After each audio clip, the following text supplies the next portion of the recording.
देखिए, ये तो हमेशा से होता है कि ये जनता के पैसे से ही ऐश और आराम इनके रहते हैं और इससे पहले भी आपने देखा ही होगा कि पार्लियामेंट में जो मेंबर्स हैं, उनकी भी सैलरीज़ जो हैं, वो कई-कई परसेंटेज उनकी बहुत ज़्यादा कई गुना बढ़ा दी गई थी। हुँ। जबकि आम आदमी जो यहाँ पे रह रहा है, वो बेचारा परेशान है, लेकिन इनके मिनिस्टर्स को, उनके एडवाइज़र्स को, जो लंबी फ़ौज ये रखते हैं अपने सबके सब, उनके ऊपर इन्हें कोई शर्म नहीं आती। हुँ। जहाँ तक बांग्लादेश की बात है, बिल्कुल पाकिस्तान ने अगर आगे की तरफ बढ़ना है, प्रोग्रेस करनी है, तो उन्हें बिल्कुल बांग्लादेश के लोगों से माफी मांगनी चाहिए 71 के लिए जो उन्होंने कहा है। पाकिस्तान के मीडिया पे हर खबर बताई जा रही है कि इसहाक डार साहब गए थे तो उन्होंने क्या बात की है, लेकिन ये वाला पैराग्राफ पूरा का पूरा मिसिंग है, बिल्कुल भी मेन स्ट्रीम मीडिया पर नहीं बताया जा रहा है। हुँ। और पाकिस्तान, मेरा ख्याल है, थोड़ी इज्जत अपनी रह जाएगी अगर हम माफी मांग लेंगे। कोई बुरी बात नहीं है, गलती हुई थी हुँ। और उस गलती को एक्सेप्ट करना जो है, उसके अलावा कोई दूसरा रास्ता नहीं है इनके पास।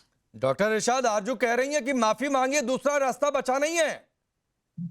बहुत शुक्रिया पांडे जी। मैं आपसे अर्ज करूं कि पता क्या, ये जो कुछ आप बता रहे थे अभी, मेरी बहन मरियम नवाज शरीफ साहबा के बारे में भी आपने बात की कि बहुत बड़ा डेलीगेशन लेकर के पहुंची जापान। पहले तो मैं जवाब दूंगा, ये वो इसी तरह है जिस तरह के बांग्लादेश को अभी ये जनाब आरजू काजमी साहबा फरमा रही थी, इसी तरह जापान के दौरे को, मरियम नवाज शरीफ साहबा के दौरे को जो ये बताया जा रहा है, ये चंद अपोजिशन के लोग होते हैं जिनको शरारती भी कहा जाता है और दूसरे लफ्ज में शैतान भी कहा जाता है, जो लोग इस तरह के प्रोपेगेंडे करते हैं।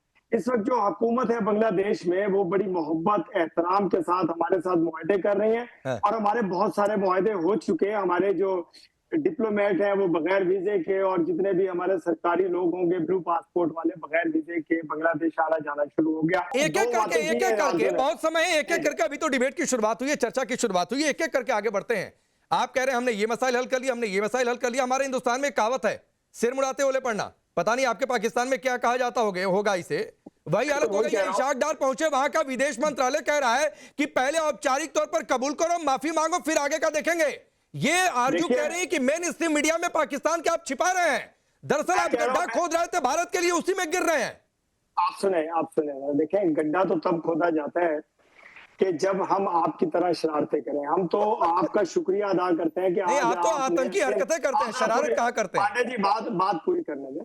देखिए, हम आपका शुक्रिया अदा करते हैं कि आपने सिंध ताज मुआहदे के तहत हमें अलर्ट किया पाकिस्तान को कि सैलाब आने वाला। आपका शुक्रिया कि आपने लोगों को जाने जाए होने से आपने अलर्ट किया और हमने उसका तहफ़्फ़ुज़ किया लोगों का। देखिए, हम अच्छे लोग हैं, पाकिस्तान बहुत अच्छा मुल्क है। जो अच्छा काम करेंगे हम उसकी तारीफ करेंगे, जो आप बुरा काम करेंगे, जैसा कि आरजू बुरा काम कर रही है, पाकिस्तान के खिलाफ बोलती है और बोलती रहेंगी, ये किसी दिन इसका खमियाजा भुगतेंगी। मैंने बार बार आपके चैनल पे कहता हूँ खामियाजा और ये भुगतेंगी। हमेशा ही जरा कहती जरा है इरशाद और आरजू को मैं मेरे ना साथ ना स्क्रीन ना पर ना रखिए। ना ना ना आ गया धमकी पर।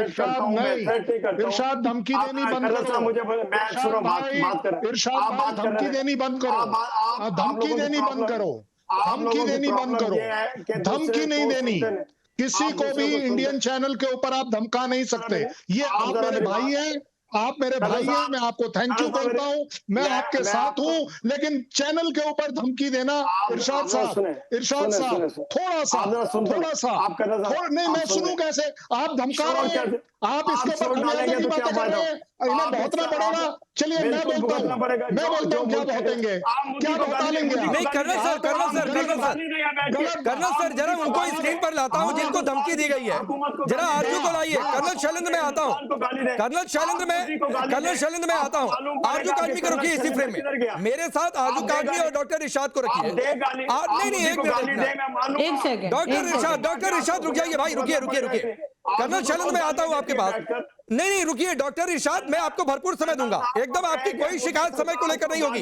लेकिन मैं आरजू को फिर से लाता हूं स्क्रीन पर। जरा 3 लोगों का फ्रेम बनाइए। एक मिनट एक मिनट एक मिनट रुकिए। डॉक्टर इरशाद, आरजू, यही दिक्कत है पाकिस्तान में। एक सच्चा पाकिस्तानी अगर पाकिस्तान के हित की बात कर दे, जो गड्ढा भारत के लिए खोद रहे थे उसमें गिर रहे हैं, 1971 के लिए माफी मांग ले, अगर बांग्लादेश से रिश्ते सुधारने आपने बात की, तो कह रहे हैं कि आरजू को कि देख लेंगे क्या होगा क्या नहीं होगा। आरजू झूठ बोलती है। देखें, देखें मेरी बात, हुकूमत को कैन आई से समथिंग? देखें, अगर झूठ बोलने के ऊपर सिंग निकलते ना तो ये डॉक्टर इरशाद 12 सिंगा होते इस वक्त। लेकिन मैं ये जरूर कहूंगी कि पाकिस्तान अगर माफी मांगता है तो उससे हमारी कोई बेइज्जती नहीं होगी, हमारे टर्म्स ठीक ही होंगे। और ये रिपोर्ट में है कि बांग्लादेश ने माफी मांगने को कहा है, ये कोई मैं नहीं कह रही है, मैंने नहीं रिपोर्ट तैयार की है, लेकिन हमारा मेन स्ट्रीम मीडिया जो है वो छुपा रहे हैं उस बात को हमेशा की तरह, हमेशा की तरह। मैं आपको भेज दूंगी, मैं आपको भेज दूंगी मैं आपको। ये क्या बात हुई है, आपको पता नहीं है कि क्या लेटर मैं लिखे थ्रेट गए? नहीं करता हूँ, मैं आपको कहता हूँ कि आप वो बोला करें जो सच हो। आप ये सच ही बोल रही हूँ सर, सच ही बोल रही है, सच ही बोल रही है, आप झूठ मत बोले। मेरी बात सुनो आरजू, एक मिनट। कर्नल साहब को कहें जिस तरह आप पाकिस्तान के खिलाफ बोलती है, ये मोदी सरकार को गाली दे के दिखाएं। मैं पाकिस्तान के खिलाफ बात नहीं कर रही हूँ, मैं वो बता रही हूँ जो पाकिस्तान जलाने वालों ने गलत किया है। आप चीजों को गलत मत करें, आप जाकर सर फूड पॉलिश करें, ठीक है, जो आपका काम है। फूड पॉलिश करके भी आपको कोई सीट नहीं मिल रही है। आप कब से जूते साफ कर रहे हैं, फिर भी आपको कोई सीट नहीं दे रहे। आपकी अपनी पार्टी, आपकी अपनी PMLN आपको कोई सीट नहीं दे रही है, मुझे मालूम और आप लगे जूते पॉलिश करने में। सच बोलिए। मुझे मालूम है मेरी पार्टी ने मुझे क्या दिया और क्या दे रही है मुल्क को। मुझे अपने लिए नहीं चाहिए, मुझे अपने लोगों के लिए चाहिए, मुझे आप जैसे लोगों के लिए चाहिए जो बेचारे बेरोजगार फिर रहे हैं। मुझे क्या जरूरत है, मेरा बिजनेस है, मैं पूरी दुनिया में मेरा बिजनेस है, मैं बिजनेस करता हूँ, मुझे लोग जानते हैं। आप जैसे लोगों के लिए काम कर रही है, इसीलिए लोग जानते हैं, इसीलिए लोग जानते हैं। अच्छा चलिए, मैं आता हूँ, आगे बढ़ता हूँ। आप डिबेट में तीसरे किरदार की एंट्री कराता हूँ। आरजू रुक जाइए। और डॉक्टर इरशाद, पता नहीं आरजू ने तो कह दिया कि आपकी 12 सिंगें होती है। एक बार उन्होंने कह दिया था कि आप इतना झूठ बोलते हैं कि आपकी नाक पाकिस्तान से निकलकर नोएडा स्टूडियो तक आ जाती है। तो ये बात है। खैर, ये भी उन्होंने खुलासा कर दिया भारतीय टेलीविजन पर कि आप वहां पर टिकट के चक्कर में बूट पॉलिश कर रहे हैं। पता नहीं, मुझे लगता है कि मैं तो लगातार चाहूंगा कि आप दोनों लोग मेरे शो पर आए, पता नहीं क्या क्या लेकर खुलासे होंगे। अब मैं शोएब चौधरी को इंट्रोड्यूस करता हूं। शोएब चौधरी, सुनिए। अब शोएब चौधरी को आप लोग सुनिए, बांग्लादेश के पत्रकार हैं। शोएब चौधरी, क्या हालत है भाई बांग्लादेश में? ये तो कह रहे हैं कि नहीं साहब, हमने तो सब कुछ अच्छा कर लिया, बांग्लादेश से ये हो गया वो हो गया। उधर बांग्लादेश का विदेश मंत्रालय कह रहा है पहले माफी मांग लो फिर देखेंगे। बहुत बहुत धन्यवाद राकेश पांडे भाई, और भारत से जो यहाँ जो पैनलिस्ट है सबको मेरे तरफ से नमस्कार, और आरजू काज़मी को भी हमारे तरफ से नमस्कार। देखिए, ये जो इसाक अहमद खान साहब है, ये बहुत नेक इंसान है। पिछले साल किसी टेलीविजन चैनल पे आके उन्होंने इकरार की, आरजू काज़मी जी भी उस प्रोग्राम में थे, मैं भी था। उन्होंने कहा कि बांग्लादेश में जहाज बुझाई करके पाकिस्तान कोकेन भेज रहा है और हथियार भेज रहा है, और ये पाकिस्तान हमारे पास क्या माफी मांगेगा? ये अगर हिटलर जाएगा इजराइल, जाके माफी मांगेगा, यहूदी कभी इसको माफ करेगा? पाकिस्तान के लिए बांग्लादेश में कोई जगह नहीं है।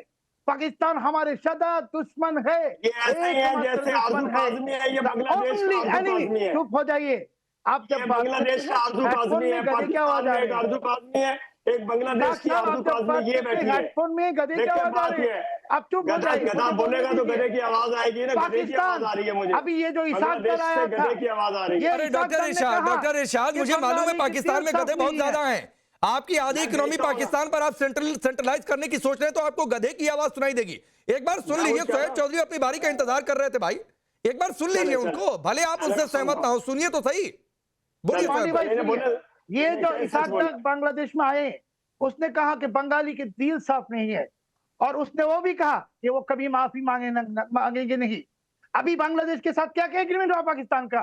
स्टूडेंट्स ले जाएगा। अरे पाकिस्तान भिखारी मुल्क, भीख मांगने की कटोरी भी नहीं है, वो हमसे स्टूडेंट ले जाएगा। क्यों ले जाएगा? ISI रिक्रूटमेंट, ये ISI रिक्रूट करना चाहते हैं हमारे छात्र लोगों को। जैसे पिछले साल पाकिस्तान के जो आका है अमेरिकी डीप स्टेट, उसके साथ मिलकर बांग्लादेश को बर्बाद किया, और भी बर्बाद और भी तबाही करने के लिए पाकिस्तान को तो उन लोगों ने कब्रिस्तान बना ही दिया। पाकिस्तान कब्रिस्तान है, अभी बांग्लादेश को कब्रिस्तान बनाने की कोशिश में है। मगर मैं इसाक दर साहब को और ऐसे जैसे पाकिस्तानी बेलाश पाकिस्तानी है सबको कहना चाहता हूँ, पाकिस्तानी की कोई जगह बांग्लादेश में नहीं है। ठीक है शोएब चौधरी, मैं आपके सामने मेजर नदीम को रखता हूं। डॉक्टर इरशाद की जगह इसी फ्रेम में रखिए मेजर नदीम को। मेजर नदीम, एक बड़ा खुलासा इन्होंने कर दिया कि पाकिस्तान के पास तो भीख मांगने के लिए कटोरा भी नहीं है भाई। यानी भीख में जो 2-4 आने मिलेंगे वो कहां रखेंगे, वो कटोरा भी नहीं है, ये तो कह रहे हैं। और इशाक डार ट्रेड के लिए नहीं गए, इशाक डार इसलिए गए कि आईएसआई को एक प्लॉट मिले कि कहां से आतंकियों की भर्ती करनी है। For more of such videos, do like, share and subscribe to ET Now Swadesh.